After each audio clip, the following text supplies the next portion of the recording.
ുള്ളവരെ മരണമുള്ള എല്ലാവരുമായിട്ടുള്ളവരെ ഈ യേശു ക്രിസ്തുവിനെ ഞങ്ങൾ പ്രസംഗിക്കുമ്പോൾ ആരും നിങ്ങളുടെ മതഭക്തി കൊണ്ടോ ഉന്നത പാപം കൊണ്ടോ ഞങ്ങളുടെ ഹൃദയം കൊണ്ടോ തള്ളിക്കളയല്ല പ്രിയരെ. അല്പനേരം കേൾക്കണമേ. ഇവിടെ അനേക രാഷ്ട്രീയക്കാരും പ്രസംഗിച്ചിട്ടില്ലയോ? കമ്മ്യൂണിസ്റ്റുകാരിവിടെ പ്രസംഗിച്ചിട്ടുണ്ട്, BJP-ക്കാരിവിടെ പ്രസംഗിച്ചിട്ടുണ്ട്, കോൺഗ്രസ്സുകാരിവിടെ പ്രസംഗിച്ചിട്ടുണ്ട്, അനേക മതപണ്ഡിതന്മാർ അവരുടെ ഘോഷണങ്ങൾ നടത്തിയിട്ടുണ്ട്. നിങ്ങളുടെ ഹൃദയത്തിന് ആശ്വാസം നൽകി തരുവാന് ഈ ലോകത്തിന്റെ ഏതെങ്കിലും പ്രസംഗത്തിന് കഴിഞ്ഞിട്ടില്ലെങ്കിൽ പ്രിയരെ, ഇന്ന് വിജയഗോപാൽ പ്രസംഗിക്കുന്ന ഈ പ്രസംഗത്തിന് വലിയൊരു കാര്യമുണ്ട്. എന്താണെന്നറിയാമോ? ഈ പ്രസംഗം നിങ്ങൾ മരിച്ചതിന് ശേഷവും നിങ്ങളുടെ കണ്ണുകളിലേക്ക് വരും. ഈ പ്രസംഗം മരിച്ചതിന് ശേഷവും നിങ്ങളുടെ ഹൃദയങ്ങളിലേക്ക് വരും. മരിച്ചതിന് ശേഷം യേശുക്രിസ്തുവിന്റെ മുമ്പിൽ കണക്ക് തീർക്കുന്ന നാളില് വിജയഗോപാൽ പ്രസംഗിച്ച് ഈ പ്രസംഗം വെച്ച് ദൈവം ന്യായം വിധിക്കുന്ന ഒരു ദിവസമുണ്ട്. ആകയാൽ അപ്പന്മാരെ നിങ്ങളുടെ മക്കളെ സ്നേഹിക്കുന്നുവെങ്കിൽ, അമ്മമാരെ നിങ്ങളുടെ കുഞ്ഞുങ്ങളെ സ്നേഹിക്കുന്നുവെങ്കിൽ അല്പനേരം ഞങ്ങളുടെ വാക്കുകളെ കേൾക്കണമേ. ഇഷ്ടമല്ലെങ്കിലും ഒന്ന് കേൾക്കുകയെ, അത് നിങ്ങളുടെ അനുഗ്രഹമാണ്. ഞങ്ങൾ ഈ കഷ്ടം സഹിച്ച് നിൽക്കുന്നത് നിങ്ങളുടെ തലമുറകളുടെ സമാധാനത്തിന് വേണ്ടിയിട്ടാണ്. ആകയാൽ മതത്തിന്റെ പേര് പറഞ്ഞോ, സമ്പത്തിന്റെ പേര് പറഞ്ഞോ, രാഷ്ട്രീയത്തിന്റെ പേര് പറഞ്ഞോ ഞങ്ങളുടെ പ്രസംഗത്തിന് നിങ്ങളുടെ ഹൃദയം കൊണ്ട് എതിർക്കല്ലേ. അയ്യോ പ്രിയരെ, വളരെ കഷ്ടമാണ്. നിങ്ങൾക്കറിയാമോ, എനിക്ക് 21 വയസ്സുള്ളപ്പോൾ ഞാൻ റാന്നി പട്ടണത്തിൽ കൂടെ കടന്നു പോവുകയാണ്. അയ്യോ, ഞാൻ ഭയങ്കരമായിരിക്കുന്ന മതഭക്തിയുടെ ഔന്നത്യത്തിൽ നിൽക്കുകയാണ്, മഹാകഷ്ടത്തിൽ കൂടെ കടന്നു പോവുകയാണ്. എന്നാലും വലിയ അഹങ്കാരത്തിന് കുറവുണ്ടായിരുന്നില്ല. നിങ്ങൾക്കറിയാം പ്രിയരെ, ഒരു പാവപ്പെട്ട ഉപദേശി കീറിയ ഒറ്റമുണ്ടും കരുവരടിച്ച ഒരു വെളിയിൽ ഒരു വെള്ള ഉടുപ്പ് ഇട്ടുകൊണ്ട് ആ ഇറ്റപ്പാറ സ്റ്റാൻഡിൽ നിന്ന് യേശു ക്രിസ്തു എന്ന് പ്രസംഗിക്കുക. ഞാനാരാ മോനെ? അഹങ്കാരത്തിന് കൈയും കാലം പിടിച്ചവൻ കണ്ടിട്ടുള്ളത് ഞാനാണ് പ്രിയരെ. അഹങ്കാരത്തിന് കൈയും കാലം പിടിച്ചവനാ ഞാന്. ഈ അപ്പച്ചനുണ്ടല്ലോ, ഇത് പ്രസംഗിച്ചുകൊണ്ടിരിക്കുമ്പോൾ തന്നെ ഒരു കൈ കൊണ്ട് എനിക്കൊരു ട്രാക്ക്, ഒരു സുവിശേഷ പ്രതി തന്നു. ഞാൻ ആ സുവിശേഷ പ്രതി മേടിച്ചിട്ട് എന്താ ചെയ്തെന്നറിയാമോ? അത് ഞാൻ വലം കൈയിലേക്ക് ചുരുട്ടി കൂട്ടിയിട്ട് ഒറ്റ അപ്പച്ചന്റെ മുമ്പിൽ വെച്ച്, എനിക്ക് അപ്പച്ചനോട് ദേഷ്യമൊന്നുമില്ല, ക്രിസ്തുവിനോട് ദേഷ്യമൊന്നുമില്ല, എനിക്ക് എന്നോട് തന്നെ ദേഷ്യം, എല്ലാത്തോട് വെറുപ്പാ. എന്നിട്ട് ഞാൻ പറഞ്ഞു, കിളവന്മാർക്ക് വേറെ പണിയൊന്നും ഇല്ലയോ, വീട്ടിൽ പോയി കിടന്ന് ഉറങ്ങിക്കൂടിയോ ഉച്ച സമയത്തെന്ന്. എന്നാൽ പ്രിയരെ, അതിനുശേഷം നീണ്ട 13 വർഷങ്ങൾ ഞാൻ കഠിനമായിരിക്കുന്ന യുദ്ധത്തിലൂടെ അറിഞ്ഞു വന്നു.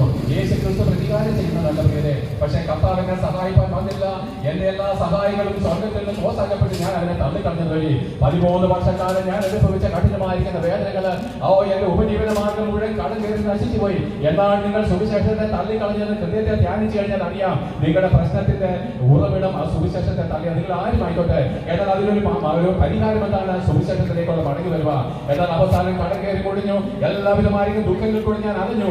അവസാനം ഞാൻ ആത്മീയതയുടെ മുന്നിൽ വന്നപ്പോഴ് ഇവന് ഈ കളവന്മാർക്ക് പണിയില്ലയോ എന്ന് പറഞ്ഞ അതേ കർത്താവായിരിക്കുന്ന യേശു ക്രിസ്തുവിന്റെ കരം നീട്ടിയിട്ട് പറഞ്ഞ പോലെ, ഭയപ്പെടില്ല, ഞാൻ നിന്നോട് കൂടിയുണ്ട്. അതേ പ്രിയരെ, ഈ കർത്താവായിരിക്കുന്ന യേശു ക്രിസ്തുവിന്റെ സ്നേഹമാണ് ഞങ്ങൾ നിന്നോട് പ്രസംഗിക്കുന്നത്. ആകയാൽ എല്ലാവരും ശ്രദ്ധ വെച്ച് കേട്ടുള്ളവനെ, നമുക്ക് എല്ലാവർക്കും ഒരു മരണമുണ്ട്. നമ്മളെല്ലാവരും ഇന്നല്ലെങ്കിൽ നാളെ മരിച്ചു പോകുന്നവരാണ്. ആകയാൽ ലോകപ്രിയരെ, സാധാരണ പ്രവൃത്തികളെ അഴിപ്പാൻ യേശു ക്രിസ്തു ലോകത്തിൽ പ്രത്യക്ഷപ്പെട്ടത് വഴി ആ സാധാരണ അധികാരത്തെ തലത്തിലുള്ള യേശു ക്രിസ്തുവിന്റെ നാമത്തിൽ ഞങ്ങൾ പ്രസംഗിക്കുന്നു. അതേ ലോകപ്രിയരെ, ആ യേശു ക്രിസ്തുവിന്റെ ദൈവസ്നേഹം, ദൈവം സ്നേഹമാകുന്നുള്ള വചനം പ്രസംഗിക്കട്ടെ.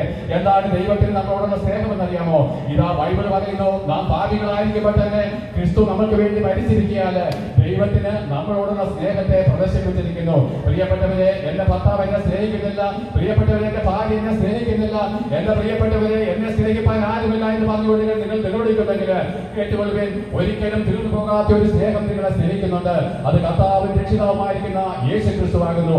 ആ സ്നേഹം ഇപ്പോഴും മരിക്കുമ്പോഴും മരിച്ചതിന് ശേഷവും നിങ്ങളുടെ കൂടെ ഇരിക്കും. ആകയാൽ നിങ്ങളോടുള്ള ദൈവത്തിന്റെ അഗാധമായിരിക്കുന്ന സ്നേഹം ഞാൻ വരച്ച് കാണിച്ചു തരാം.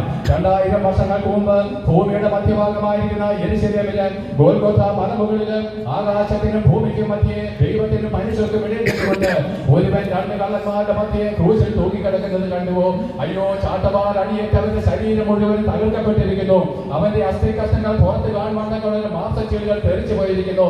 അവന്റെ തലയിലിത മുള്ളുകൊണ്ടൊരു കിരീടം, അവന്റെ വലം കയ്യിലിത ഒരു കോല് പിടിപ്പിച്ചിട്ട് അവന്റെ മുഖത്ത് തുപ്പി, യഹൂദന്മാരുടെ രാജാവ് ജയ ജയാൻ പറഞ്ഞ് മുഴങ്കാലം മടക്കി അവരെ നമസ്കരിച്ച് അവരെ പരിഹസിച്ച് തുപ്പുന്നത് കണ്ടോ പ്രിയരെ?